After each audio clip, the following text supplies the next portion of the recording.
General Grievous's original backstory was simply devastating. A tragic Kaleesh warrior whose fall was a direct foreshadowing of Anakin Skywalker's own dark destiny. And then the Clone Wars erased almost all of it. His birth name was Qymaen Sheelal.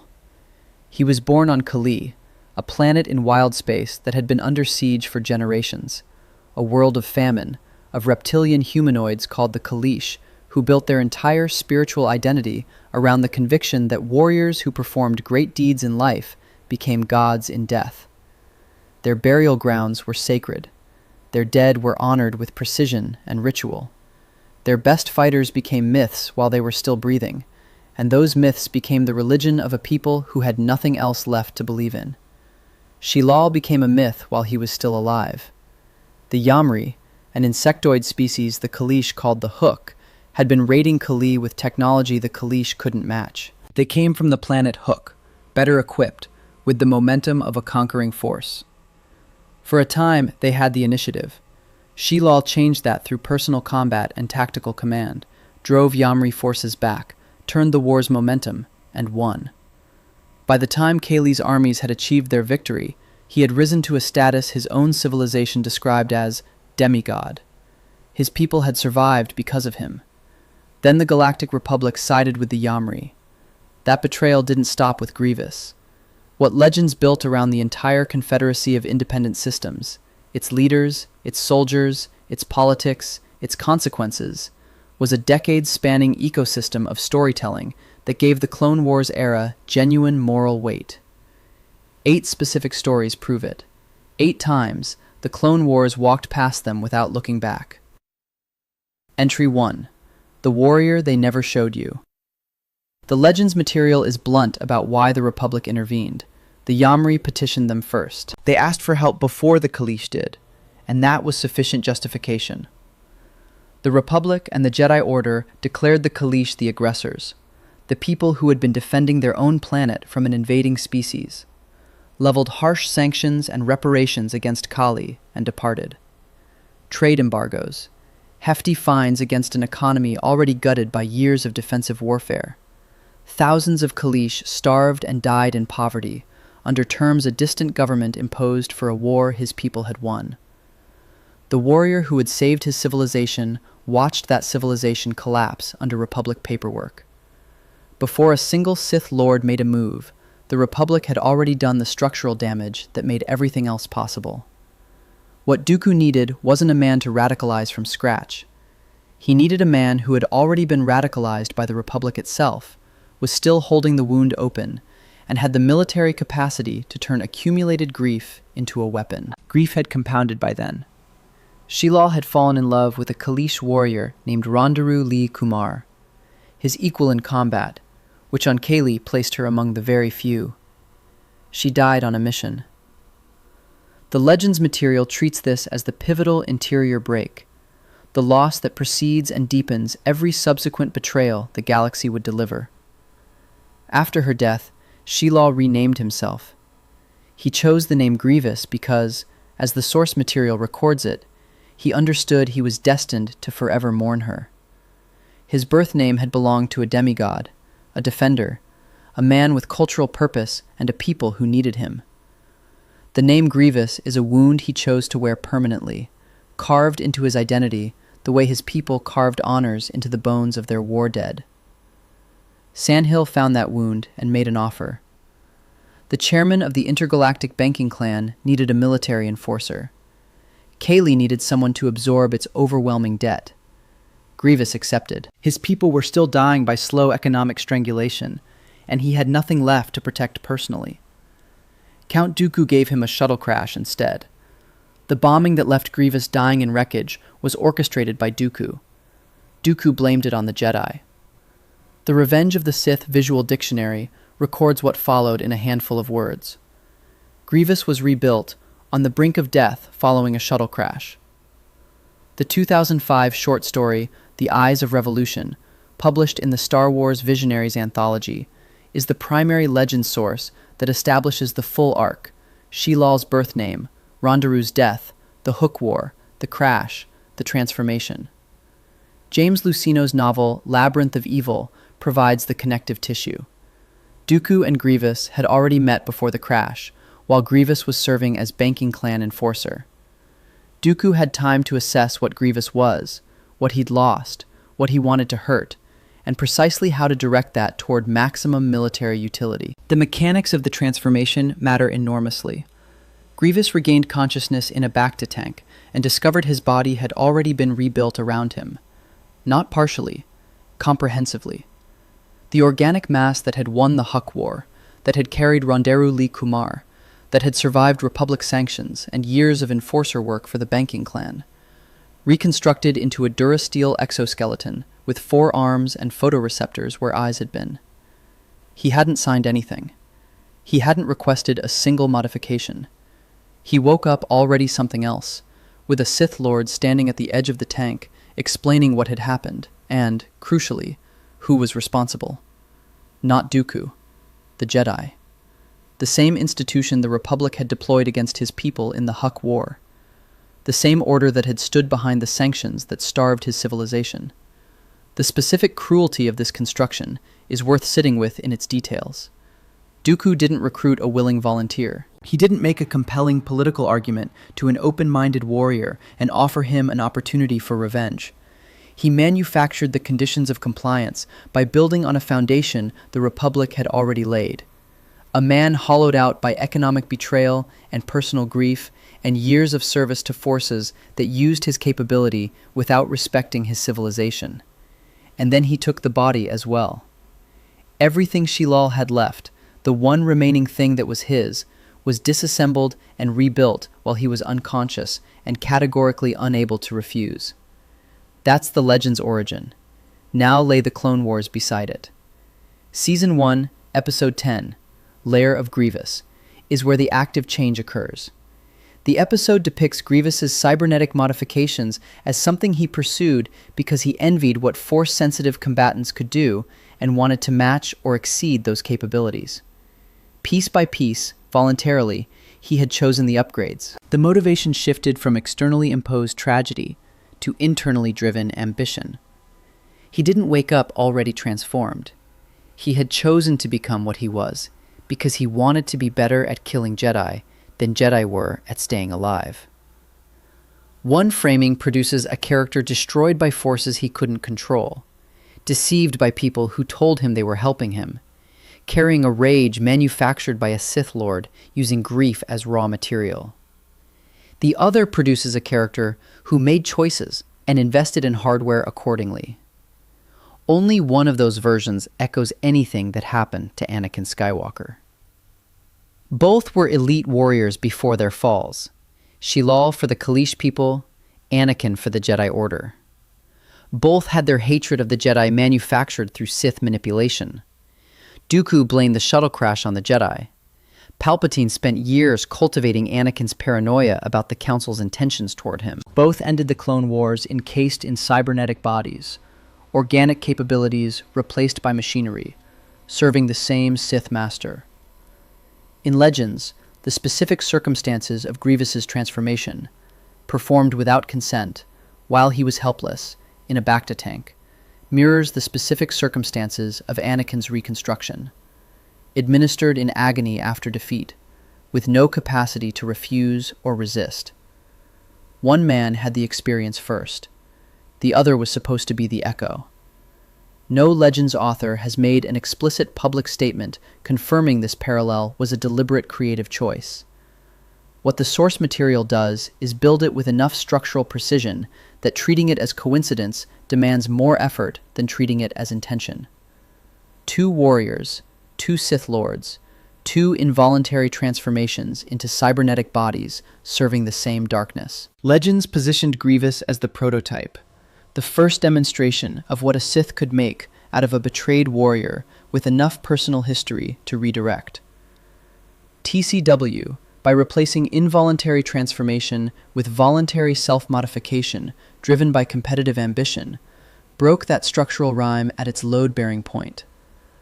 The cough Grievous carries throughout both Legends and TCW is, in Legends, a direct consequence of the shuttle crash and the surgical reconstruction, a constant, involuntary reminder of the damage done to his body against his will.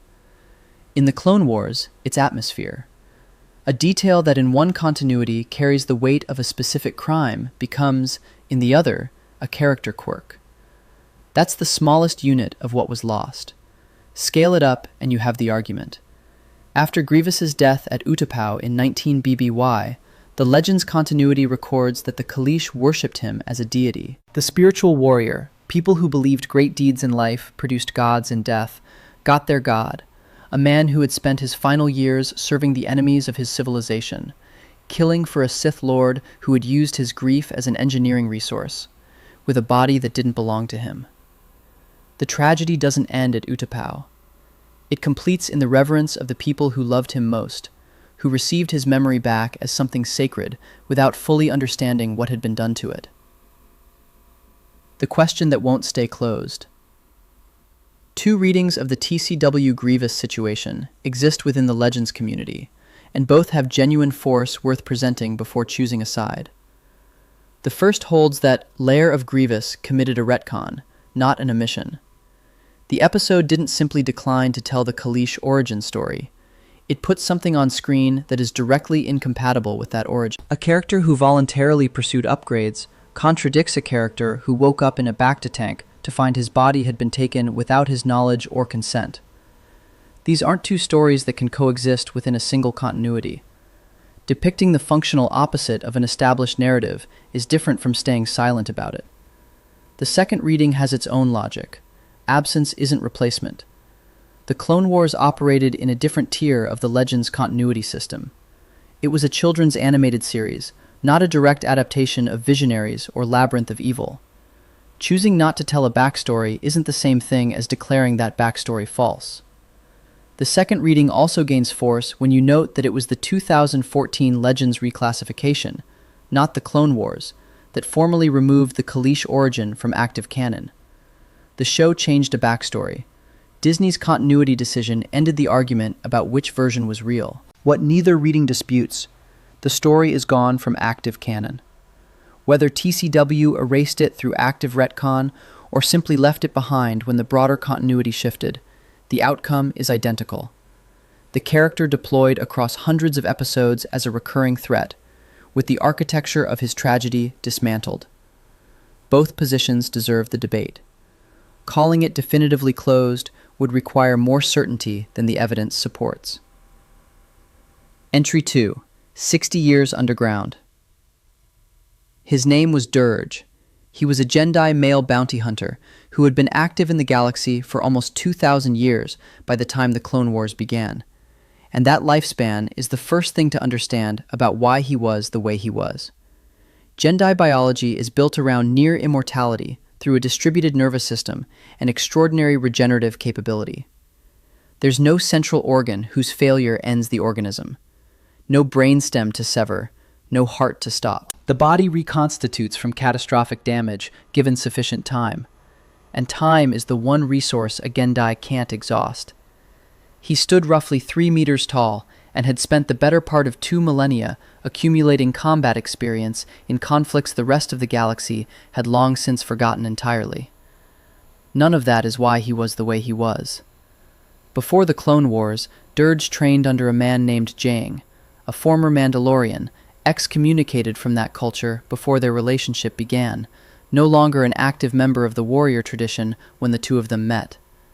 Jang taught Durge.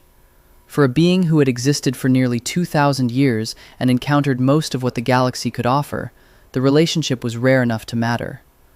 Long-lived beings develop indifference as a survival mechanism. Too many losses over too many centuries produce a creature that stops investing.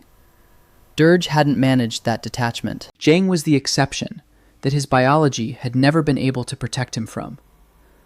Mandalorian warriors killed Jang. What happened immediately after had a logic to it. Durge killed the majority of the strike team responsible. The survivors captured him.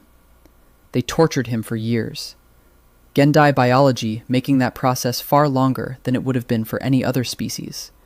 His distributed nervous system reconstituting from injury repeatedly, keeping him viable for punishment across a time frame that would have killed something less resilient before the torturers ran out of ideas. Then they buried him. 60 years underground. That specific duration comes from the Legends material, and the specificity matters. Gendai physiology can rebuild from catastrophic damage, but reconstruction requires time. The nervous system knitting itself back together, cell by cell, tissues regrowing in total darkness with no external input, consciousness cycling between something like sleep and something like awareness with no reliable boundary between them. 60 years is enough time for the people who buried you to die of old age, for the political circumstances that produced the original conflict to dissolve and reform twice, for the galaxy to mostly forget you existed.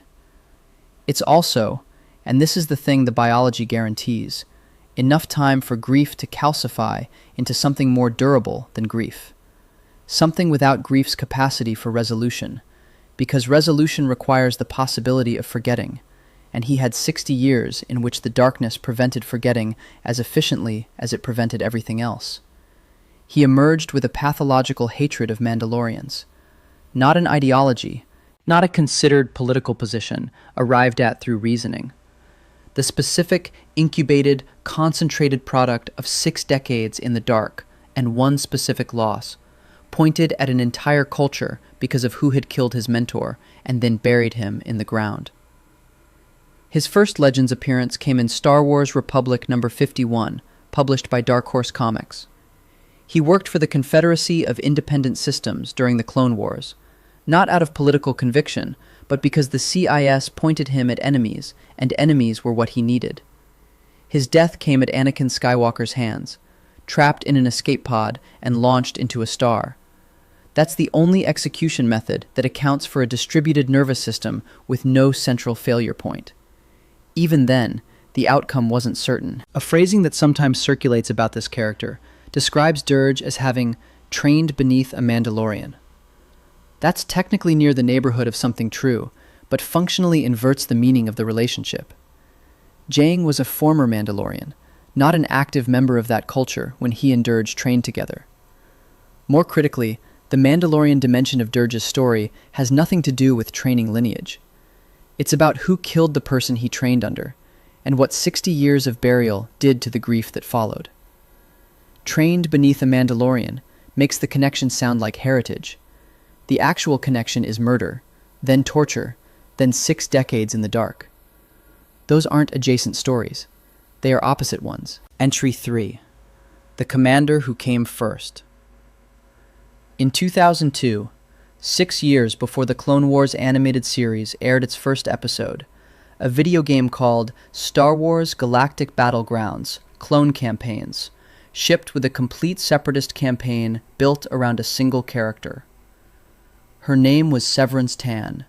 She was Chiss, blue-skinned, red-eyed, from Chilla in the unknown regions, and Force-sensitive, which in the CIS command structure was a distinction that carried genuine weight. Count Dooku had personally trained her in the dark side of the Force, the same individual instruction he gave Asajj Ventress, and she held more operational influence over other separatist generals than most figures in the Confederacy's military structure could claim.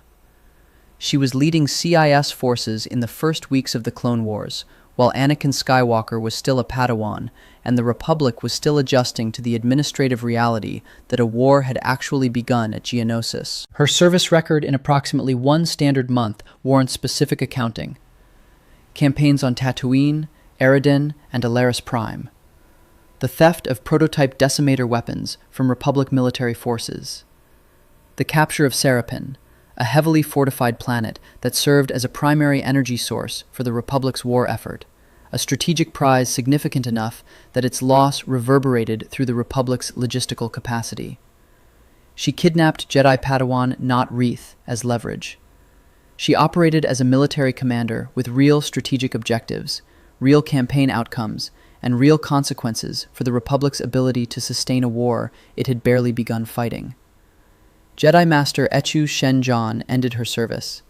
He tracked her to a CIS stronghold in the Krantian forest on the planet Krant and killed her there, approximately 1 month after Geonosis, roughly 1 month after the war began. The general who opened the separatist military's account died in a forest stronghold on a planet most of the galaxy would never learn the name of. Whether Tan formally held the title of Supreme Commander is a genuine lore dispute. One authority on the material has suggested the title may not have existed as a formal CIS designation until it was assigned to Grievous.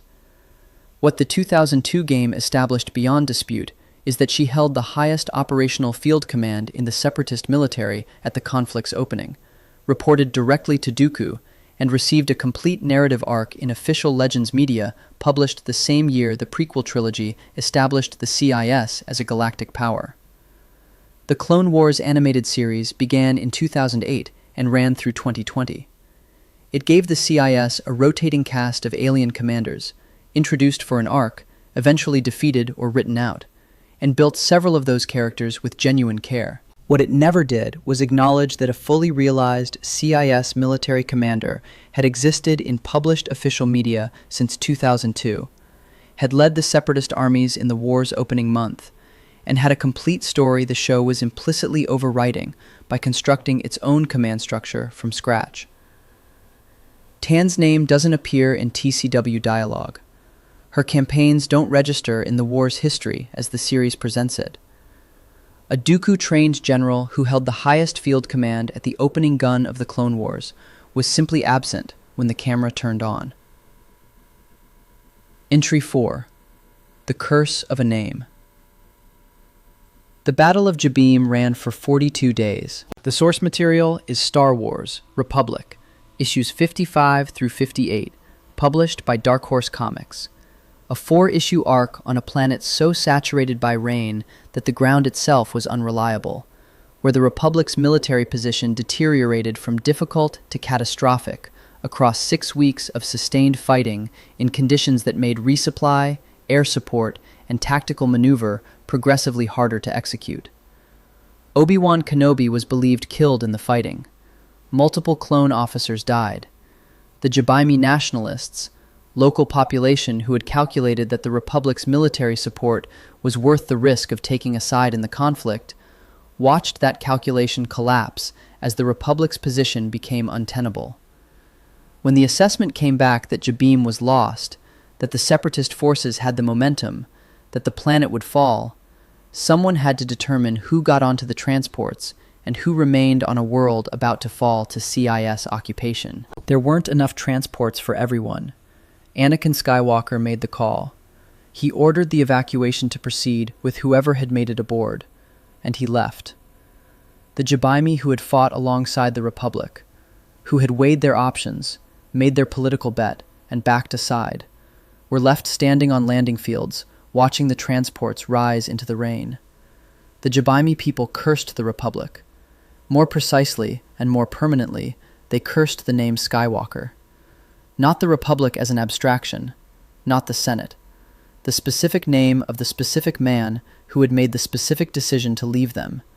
Because when betrayal has a face and a name attached to it, that's what you pass to your children.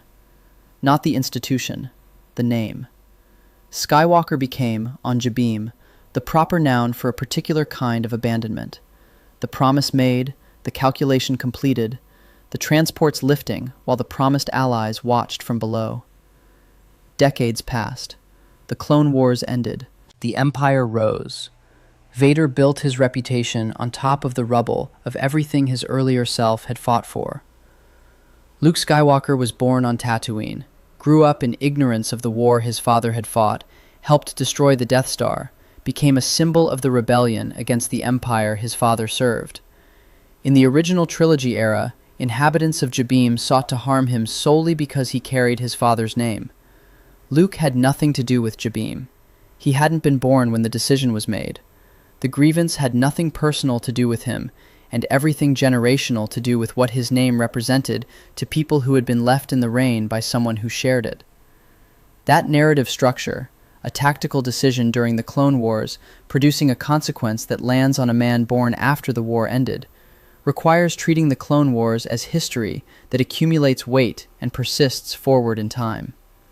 Star Wars Republic built that weight into the Jabiim arc deliberately. The Jabiim weren't background victims providing motivation for the protagonist.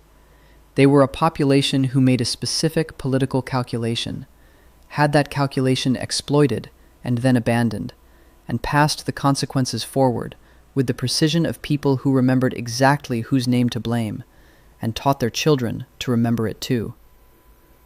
The Clone Wars animated series covered that same period of the war without approaching Jabiim.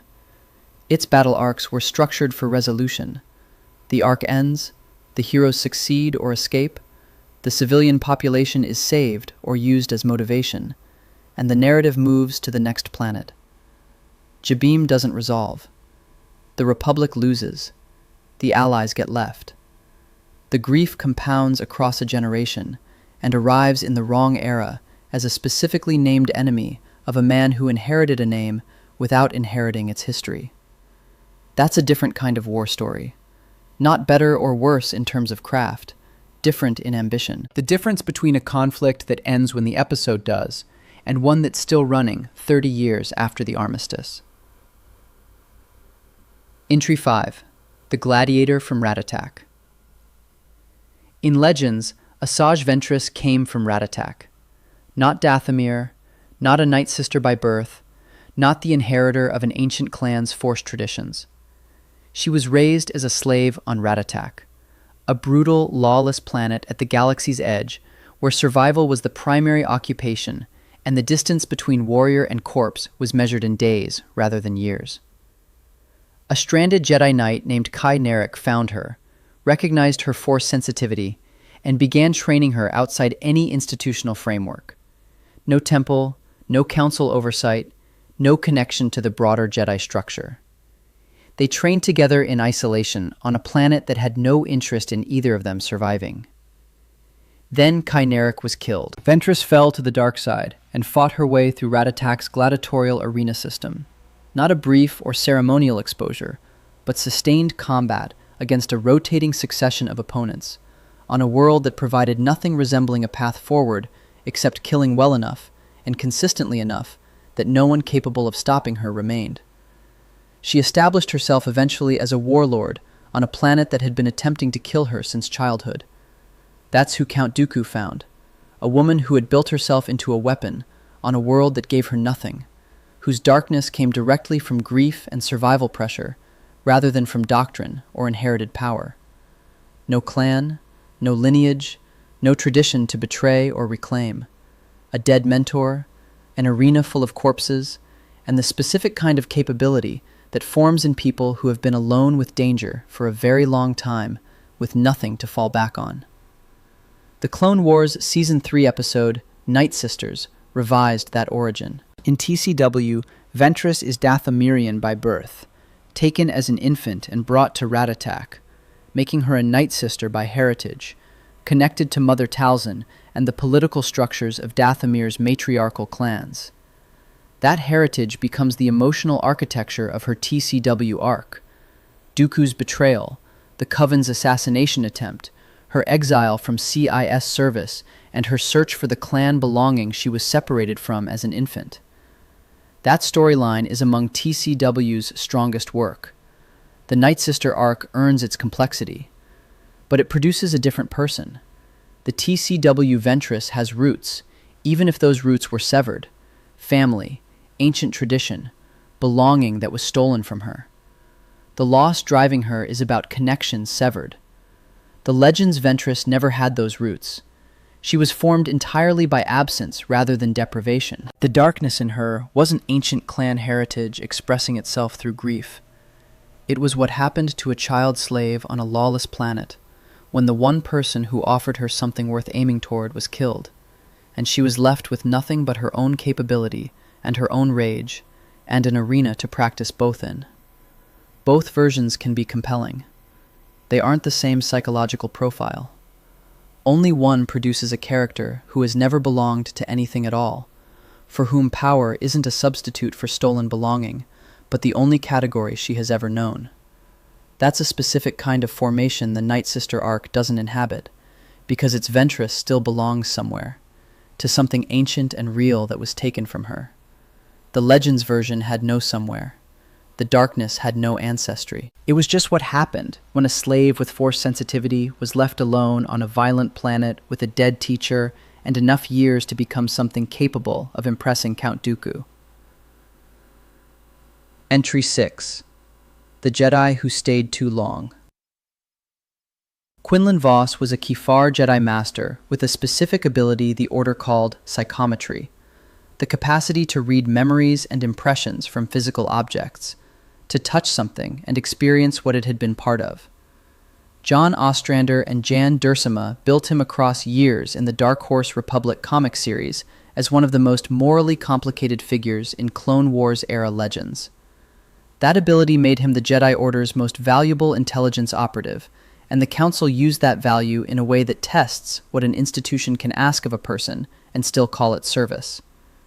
They embedded him inside the Confederacy of Independent Systems as a deep-cover operative, not for a single mission with a defined endpoint. For years of sustained immersion in CIS command, during an active galactic war, with authorization from the Jedi Council that could barely justify what the operation required him to do to maintain credibility.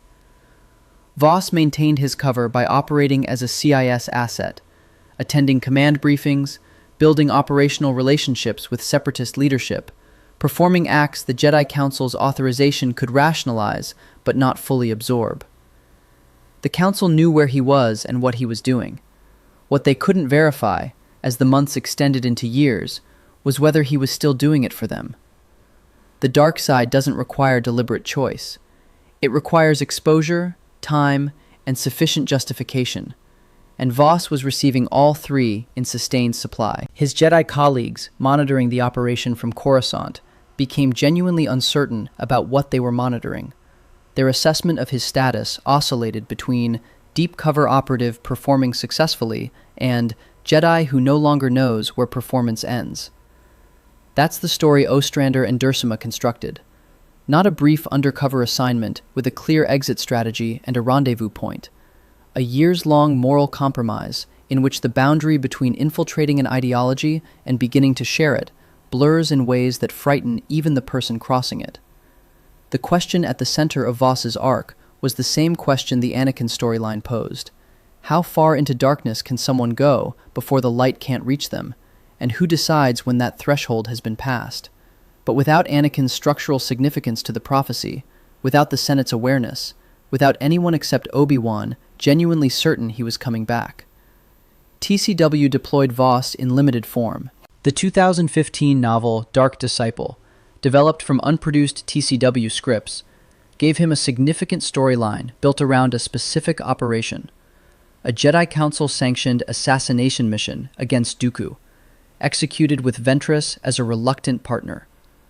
That story exists in current canon and is worth its own examination. It's a specific story about a specific mission, not the sustained, years-long CIS infiltration that defined the most important Legends material. His arc also makes a specific structural demand on the CIS as an institution. For Vos to embed himself successfully inside Separatist command for years without detection, the Confederacy had to function like a real government. Genuine command hierarchies, real political infrastructure, internal security apparatus sophisticated enough to require sustained deception to penetrate and maintain. TCW's CIS. Droid armies, rotating alien commanders, Dooku positioned at the top of a relatively flat power structure, doesn't have that institutional depth. The intelligence operation that defined the most interesting Quinlan Vos material couldn't be executed against TCW's Separatist faction because that faction isn't organized enough to infiltrate meaningfully. Entry 7. The Idealist They Made a Villain. Count Dooku's characterization across the Clone Wars is consistent and clear. He reports to Darth Sidious. He trains operatives and expends them when Sidious requires it.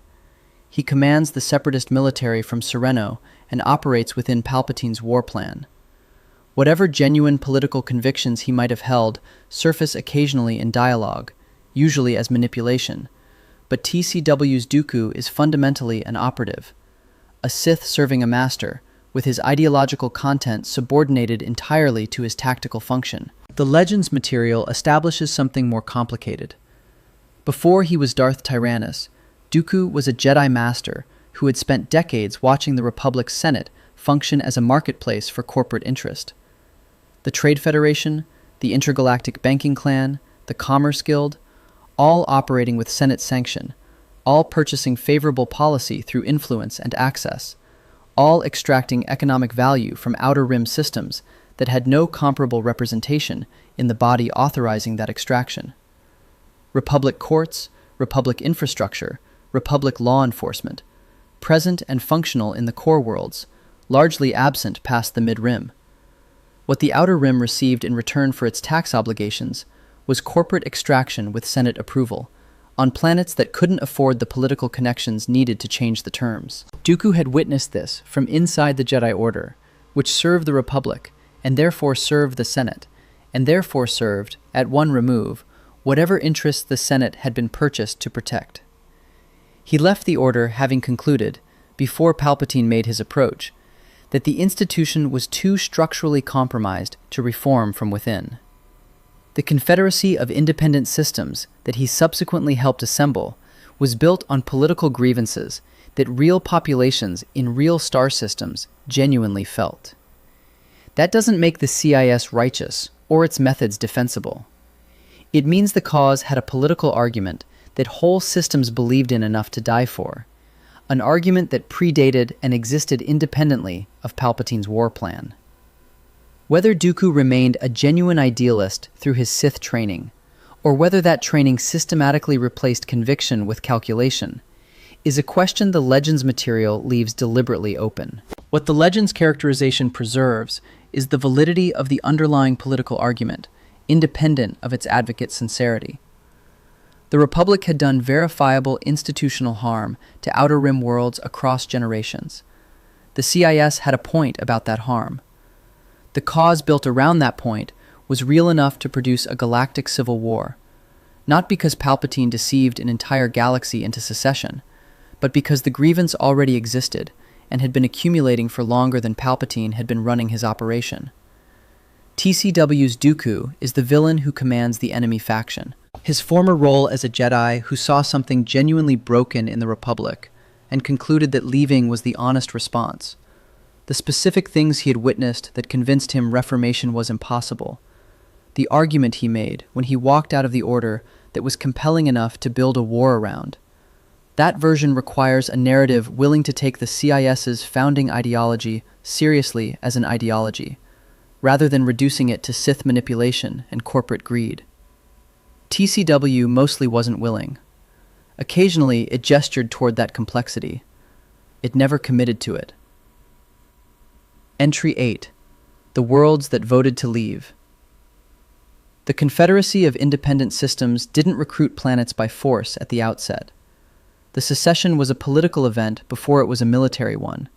Star systems that voted, using processes the Republic itself had established, to withdraw from a union they had concluded wasn't serving them. They ran the calculation for their particular system and their particular history, and concluded the math favored leaving. What the Outer Rim worlds had received from the Republic was extraction. The Trade Federation ran shipping monopolies that taxed Outer Rim trade routes with Senate approval and Senate protection. The Intergalactic Banking Clan set loan terms that kept developing worlds in perpetual debt to core financial institutions, with repayment structures designed by the same people who held the notes. The Commerce Guild controlled production quotas that determined what an Outer Rim agricultural world could sell, and at what price, operating with a Senate sanction that the Outer Rim's limited representation in that Senate couldn't effectively challenge. These weren't rogue operations the Republic was unable to stop. They were operating with explicit institutional blessing, because they had purchased the institutional connections to make that blessing reliable. In return for 3 generations of this arrangement, the Outer Rim received very little. Infrastructure appropriations for periphery systems routinely failed or were deferred. The Jedi Order, which existed to serve the Republic, was present in Outer Rim systems primarily when the Senate needed something resolved there, not as a continuous protective force for populations nominally covered by the same Republic the core worlds had direct, daily access to. The Republic's promise of membership had never fully materialized past the Mid-Rim. the economic relationship had. When Dooku assembled the Confederacy's founding platform, he was working with grievance material that had been building for longer than he had been alive. The worlds that joined the CIS in the conflict's opening months weren't all deceived. Some of their governing bodies understood that a former Jedi who had become a Sith Lord was somewhere near the top of the organization they were affiliating with, and concluded that whatever Dooku's agenda was, it remained preferable to another century of Senate-sanctioned corporate extraction with no structural recourse and no realistic path to changing the terms from inside. That's a morally complicated position to depict in a children's animated series. The Clone Wars, understandably, didn't attempt it. Its separatist worlds function as backdrops for military operations. The ordinary people who lived on them, who had voted for secession or been swept into it by their governments, who believed in the political argument or had simply accepted it as the new reality of where they lived, are rarely the subject of the camera. The question almost never gets asked directly of anyone on the CIS side of the conflict line. What do you think you're fighting for? And does the Republic's offer of reintegration actually address what drove the secession? Legends asked it. Not always, not consistently, not in every piece of Clone Wars era material, but in enough specific places across enough specific stories to establish that the CIS had a politics extending beyond Dooku's chambers on Sereno. The Jabiim who cursed the Skywalker name were the question's answer, made flesh and passed through generations. The Kaleesh who starved under Republic sanctions while their demigods served the enemies of his civilization were the origin point. The separatist senator who voted for secession because the Commerce Guild's extraction policies had made his system's economy structurally unviable was somewhere in that galaxy, unnamed in any source, but implied by every political structure the Legends material established. None of those perspectives have a home in current Star Wars canon. The political substrate that explains why real populations chose this war, what the Republic's failure had looked like from inside the systems that rejected it, what the Confederacy represented to the people who believed in it, rather than the people who built it for their own purposes, that's the story TCW consistently declined to tell, and that Legends assembled piece by piece across 2 decades of publishing, across novels, comics, and games most of the current audience has never encountered. The Confederacy of Independent Systems, across the Legends material, wasn't constructed as a villain faction with some interesting supporting characters. It was built as a political and military institution with its own history, its own legitimate grievances, and its own individuals who had specific, comprehensible reasons for being where they were. Qymaen Sheelal was manipulated into serving it by a Sith who exploited grief the Republic had manufactured first. Severance Tan was Dooku's personally trained operative, commanding its armies in the war's opening month, while the Republic was still stunned by Geonosis. Durge served it because it pointed him at enemies in cultural proximity to the people who buried him alive for 60 years. The Jabiim joined the separatist cause because the Republic calculated transport capacity against its word and chose the transports. Ventress found it because Dooku was the first entity that ever offered her something other than an arena. Quinlan Vos spent years embedded inside it, becoming genuinely uncertain where performance ended and conversion began. Dooku built its ideological platform on grievances real before he was ever Darth Tyrannus. And whole Outer Rim worlds voted to join it because 3 generations of Senate-sanctioned corporate extraction had produced a cleaner political argument than anything the Republic was currently offering. Each story illuminates the CIS from a different angle. Together, they form a specific case. This was a war with 2 sides, and one of those sides had reasons. Not clean reasons, not righteous ones, the kind that appear in real political conflicts, where the faction that started wrong still had a point about something, and where the people who fought and died for that faction were more than their faction's worst impulses. The Clone Wars animated series made different choices. Some of those choices produced genuinely strong television. This isn't a case against TCW's craft. It's a case for what was irreplaceable in the material TCW didn't carry forward. Stories that gave the CIS genuine tragedy, political legitimacy, and consequences that didn't end when the credits rolled. If you want to understand what the Separatists actually believed, why whole star systems chose to fight and die for secession, what the Republic had actually done across generations to earn a rebellion, what a fully prosecuted account of CIS ideology looks like across the breadth of that conflict, that's not a single video. It's a series. The Legends material built most of the foundation already. The stories are there. They just need someone willing to treat them with the seriousness they earned. That's what this channel is going to build. Subscribe so you're there when it does.